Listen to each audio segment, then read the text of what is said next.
nous à aucun de parade. La nuit de la lune nouvelle, j'appelle les esprits des Indiens morts.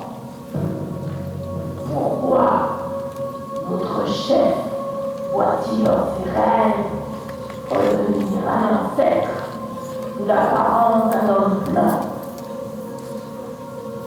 Quand se lèvera le soleil sur la cime des Andes, au matin du 11e jour de la moisson d'orchidées bleues, l'esprit d'un aïeul puissant franchira à cheval les rochers de Santa Barbara, sous la forme d'un grand prince blanc.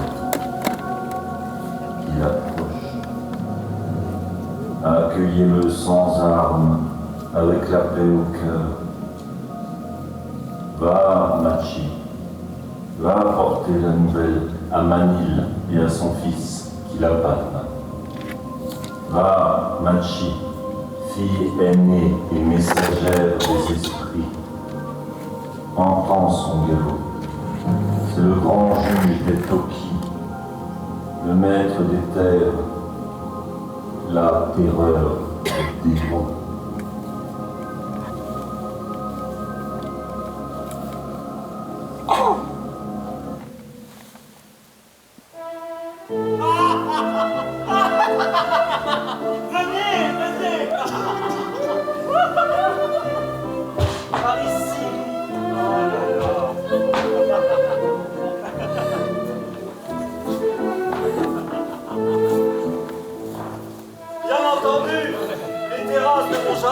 Ne sont pas l'Opéra de Paris, hein. Et nous n'avons ici ni cintre, ni coulisses, ni aucune machinerie. Dieu soit loué. Nous sommes abrités du vent. Ah, voici notre ami Tounins, à l'endroit exact où je l'ai laissé hier soir, c'est-à-dire dans les brumes de sa rêverie. Approche, approche donc, Antoine. Pardonnez-le, madame, il prend des airs éberlués à chaque fois qu'on le met en présence d'une femme charmante. Antoine Tounins, donc, avocat périgueux, un peu sauvage, d'extraction paysanne, et pour tout dire, n'ayant jamais appris à faire le baise-main. Attends, Antoine. Tes lèvres ne devront effleurer cette main que lorsque je t'aurai nommé la qualité de la personne qui se tient devant toi. Cette dame est une diva, c'est mademoiselle Marie Sass. Applaudissements, s'il vous plaît.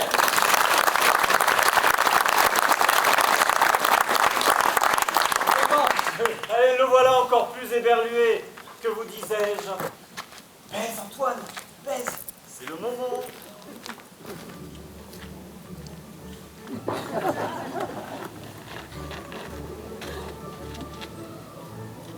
Qu'est-ce que c'est que cet étrange monde? Des figurants, mon ami. Pour un opéra. Une avant-première donnée à Tourtoirac dans 11 jours. Mais je t'en ai parlé hier soir en levant un dernier verre. Oui, mais à ton regard lointain, j'avais compris que tu étais déjà parti.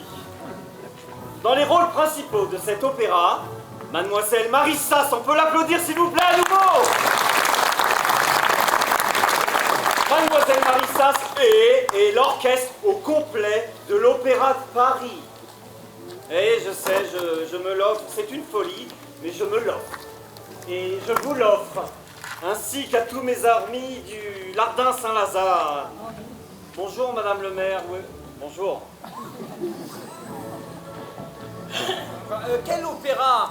L'Africaine, la nouvelle œuvre de Meyerbeer. La pièce sur Vasco de Gama? Quoi, vous connaissez pas? Oh, Mais oui, comme tout ce qui touche à Vasco de Gama, à Christophe Colomb et à Marco Polo, Antoine Tounins, fleuron de la basoche périgourdine, nous fait des rêves de voyage et d'exploration exotique, autant lorsqu'il est sous que lorsqu'il est à jeun. Hein.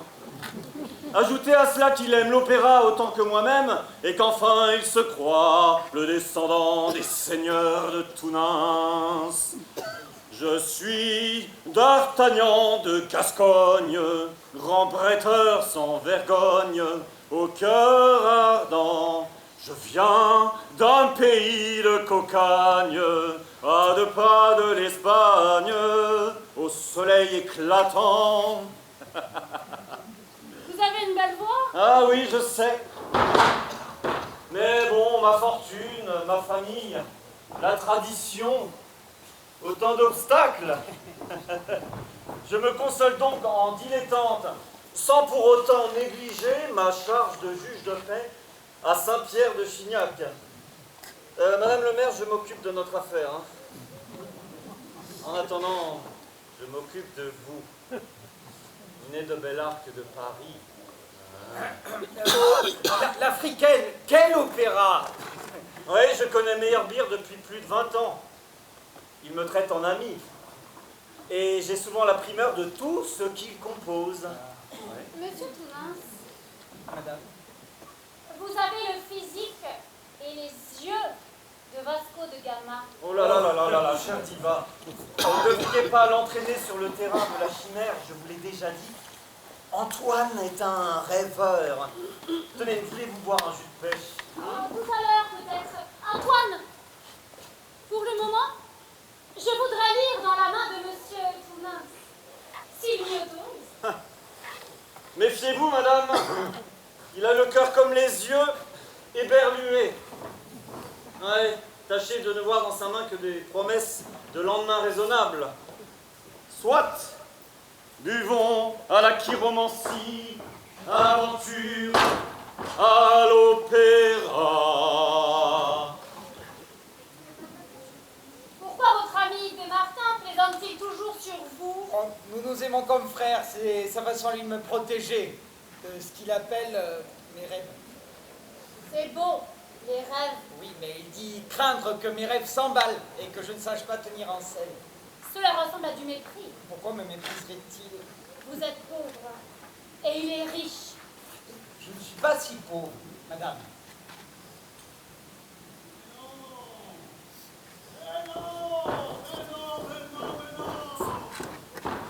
Je suis son père. Je suis son père. Je suis fier qu'il devienne avocat. Seulement, tu lui as trop raconté d'histoire, Léopold. C'est bien ça le problème. Un enfant qui aujourd'hui n'est jamais heureux.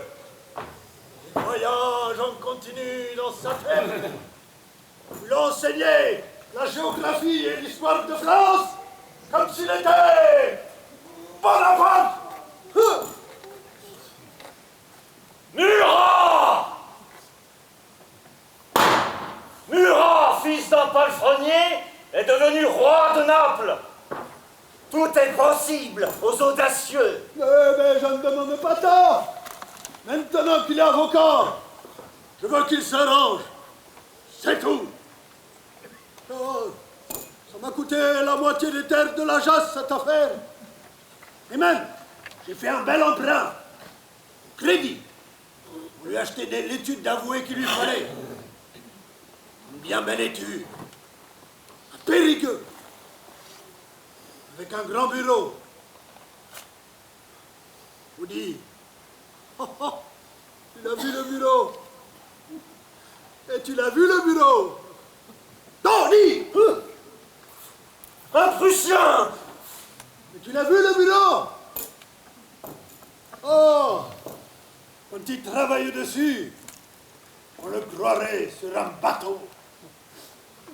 Et tu vois, mon petit Jean, ça te plaît qu'on les pousse à étudier ton tardillon, hein? Oh! Tu t'en vantes, m'a-t-on dit, jusqu'à la foire de Thiviers. Oh, c'est pas vrai? Allez, mon petit Jean, laisse-le donc vivre. Tu le couvres comme une fille. Voilà, il aura bientôt ses 30 ans.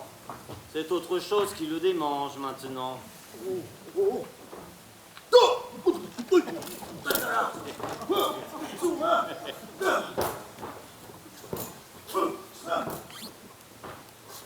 Il y a dans votre main Vénus, la Lune et le Taureau.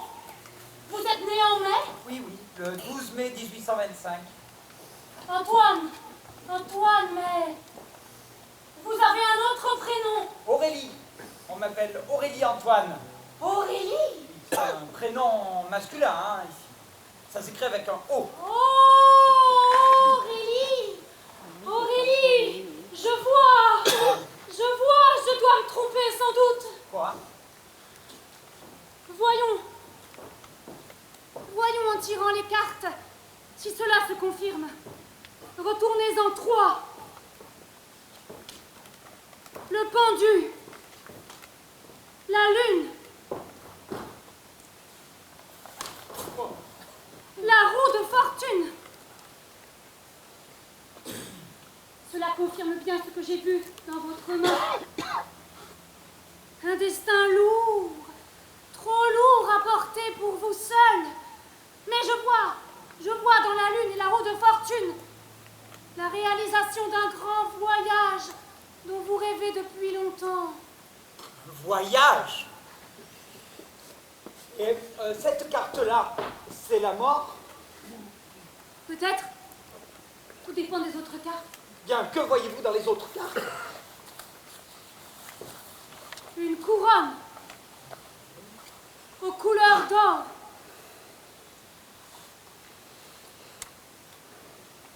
Famille. Une couronne de couleur d'or. Qu'est-ce que ça veut dire? Une couronne... Attendez! Une couronne de couleur d'or. Qu'est-ce que c'est?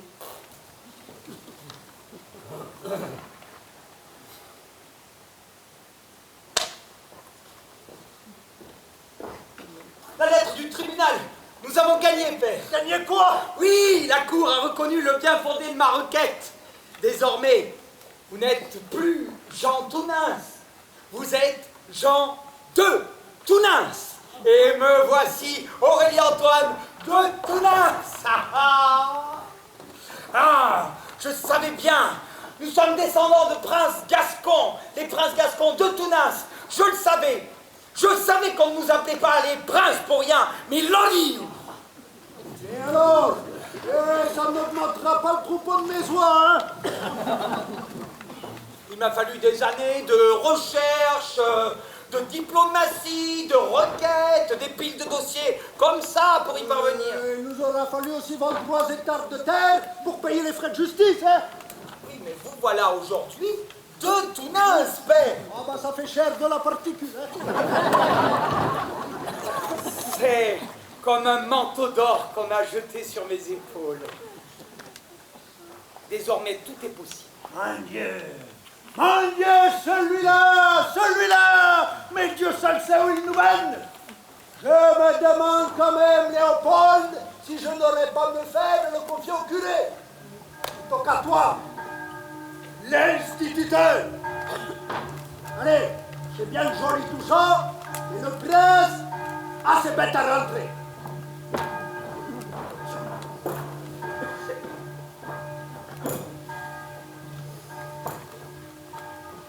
Monsieur Chabrier, vous me la montrez? Ça, c'est encore un coup à me faire engueuler par ton père, Antoine. Tiens, la voilà.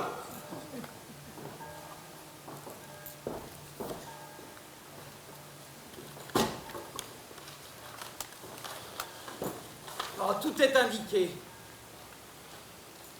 Les reliefs, les sommets, les profondeurs marines au large de la côte. Ah, celui qui a dessiné cela était un véritable géographe, Et monsieur c'était Chabrier. un homme surtout qui connaissait bien le pays. Il était moitié indien, moitié chilien. Il s'appelait Atahualpa. Il a dessiné cette carte pendant les longues nuits de veille que nous avons passées près de Fontainebleau, après le départ de l'empereur pour Sainte-Hélène. Nous étions 32, tous des grognards, des anciens de la garde, et puis aussi 2 officiers de la navale. Nous étions 34 à échafauder un plan pour secourir l'empereur. 6 mois après, il n'était plus que 4. Là, il y a bien ce passage au sommet de la cordillère des Andes. Il est à moins de 2000 mètres, j'en étais sûr. Antoine, qu'est-ce que c'est donc que tu as en tête? Antoine. Oh, Antoine! Oui, oui, monsieur Chabrier, oui. Je peux la reprendre? Attendez. Allez, va. Je te la donne. D'abord, on les traite de fous, et puis quand ils ont réussi, on en fait des génies, non? Tiens! Elle m'a suivi d'Austerlitz à Waterloo et m'a ramené vivant au village. Elle te portera chance.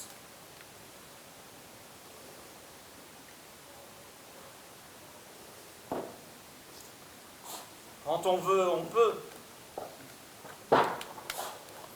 Et quand on peut, on doit.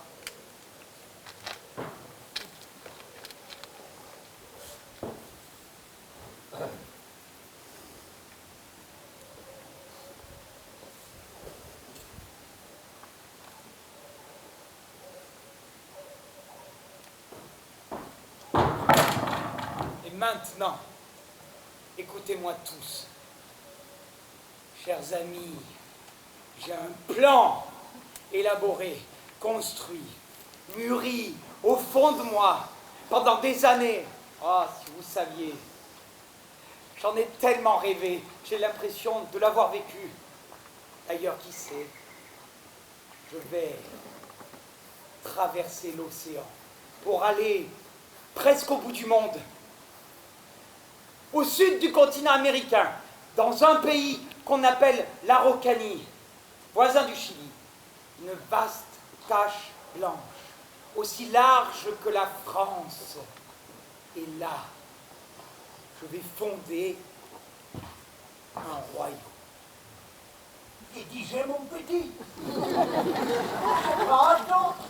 j'ai brato, hein? Ah, mais tu viens souper maintenant? Ta mère semble patiente, hein?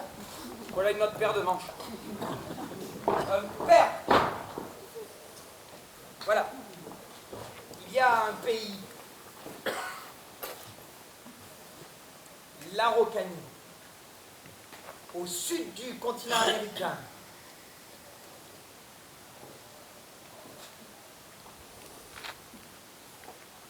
Avec des terres à blé, des terres à vigne. Le climat, oh, si vous le sentiez, le climat y est tempéré comme le plus beau de nos automnes. Il y a aussi des mines de fer, d'argent, de cuivre, d'or. Là-bas vivent les Mapuches. Les Mapuches, un peuple magnifique, en harmonie parfaite avec la nature. Ils ne connaissent pas la maladie, ces gens-là, de si valeureux guerriers, père, qu'ils ont repoussé tous leurs envahisseurs, y compris les conquistadors, depuis les Incas jusqu'aux Espagnols, et aujourd'hui les Chiliens. Père, c'est un peuple libre, entends-tu? Un peuple qui n'attend que quelqu'un... Tu sais, on est en Périgord ici, hein? Ah, alors moi, les histoires d'Indiens... Mais oui! Que nous parles-tu des Indiens maintenant? Les Mapuches, des Martins. Les Mapuches. Dans un pays indépendant mais divisé, constitué de tribus multiples, sans gouvernement central. Un pays qui bientôt ne pourra plus tenir face à l'oppression du Chili et de l'Argentine, dont les jeunes républiques se sont très très vite modernisées. Mais au fait, pourquoi nous parles-tu de ça maintenant? Et oui, au fait. Eh bien, celui qui irait là-bas, en simple voyageur, observer ce qui se passe, discuter avec les tribus. Ils haïssent l'homme blanc. Ils ne le connaissent qu'armé et conquérant. Pour eux, c'est un voleur de terre. Ah, j'aime pas ça, moi, les voleurs de terre, hein? Ah, les Martins, ils réprouvent la République. Comment ça? Ils réprouvent la République? Oui, parce qu'elle est malheureusement devenue pour eux synonyme de déloyauté, par le fait du Chili, qui les a sacrifiés. En revanche, ils acceptent, tolèrent et soutiennent la royauté. Elle leur fait penser au pouvoir de leur plus grand chef. Et la vieille Espagne a respecté leurs traités. Il faudrait leur expliquer qu'une constitution moderne pourrait leur apporter le soutien d'un grand pays comme la France. Nous mêlerions leurs lois, usages et coutumes aux nôtres, en les gravant dans le marbre, pour le bien du royaume. Ce serait magnifique.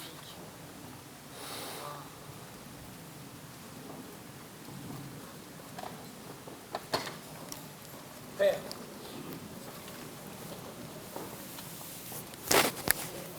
ne nous as-tu jamais raconté lors des veillées que nous étions descendants de princes antiques? Eh bien, c'est écrit. Je serai roi d'Araucanie.